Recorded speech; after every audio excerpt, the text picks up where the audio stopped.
السلام علیکم ورحمۃ اللہ تعالی وبرکاتہ۔ آج کی مجلس میں عیدین کی رات کیسے منائیں، چاند رات کیسے منائیں، اس کے اندر کیا عبادت کریں، کیا اس کی فضیلت ہے، کیا اس میں پڑھنا چاہیے، اور رمضان کو کیسے الوداع کہیں، یہ بتلایا جائے گا۔ رمضان المبارک تنہا نہیں جا رہا ہے، بلکہ اس کے ساتھ بہت ساری چیزیں رخصت ہو رہی ہیں جن کے ہم مزے لوٹا کرتے تھے۔ ارے غور تو کرو، صحابہ کرام یہ تمنا کیا کرتے تھے کہ کاش ساری زندگی روزہ ہی ہوتا، پورا سال روزہ ہی ہوتا۔ وہ اس کا مزہ چکھ چکے تھے، وہ اس کی ایمانی حلاوت چکھ چکے تھے۔ کیوں؟ اس لیے کہ رمضان کے ساتھ کیا کیا جا رہا ہے؟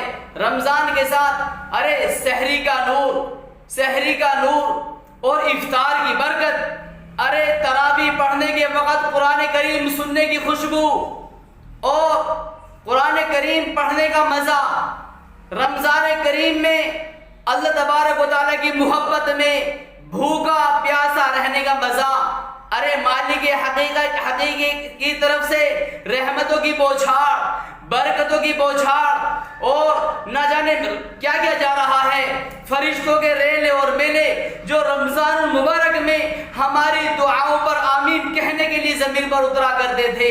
یقیناً یہ سب کچھ رخصت ہو رہا ہے۔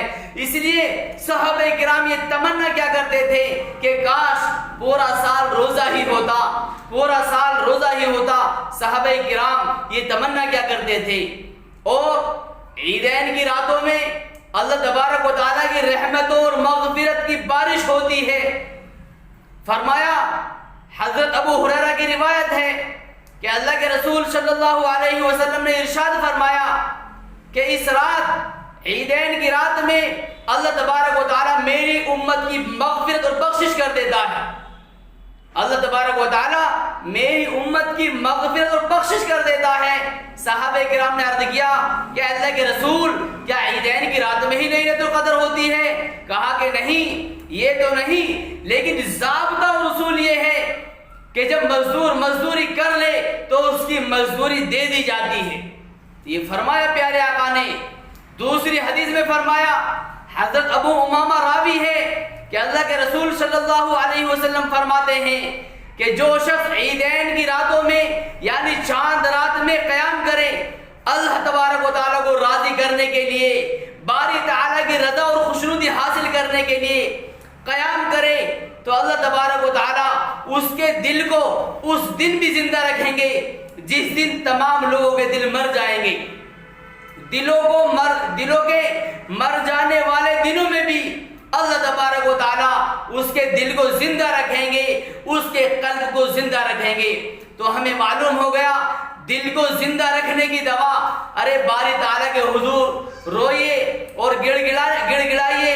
چاند رات کو منانے کا طریقہ بتایا گیا، اس کو رمضان مبارک جا رہا ہے، معلوم نہیں آئندہ ملے گا یا نہیں ملے گا، معلوم نہیں یہ میٹھی میٹھی نعمتیں، یہ تراویح کی خوشبو، یہ تلاوت کی لذت، یہ سحری اور افطار کی برکت اور رحمتیں آئندہ سال ملے یا نہ ملے، نہ جانے کتنے لوگ ہمارے درمیان سے رخصت ہو چکے ہیں۔ اس لیے رمضان مبارک کو رخصت کرنے کا طریقہ یہ ہے کہ ہم باوضو ہوں، ہم قرآن کریم پڑھ رہے ہوں، ہم نوافل پڑھ رہے ہوں، ہم ذکر و اذکار میں مشغول ہوں، ہم اللہ کی عبادت کر رہے ہوں، تب رمضان مبارک رخصت ہو رہا ہو۔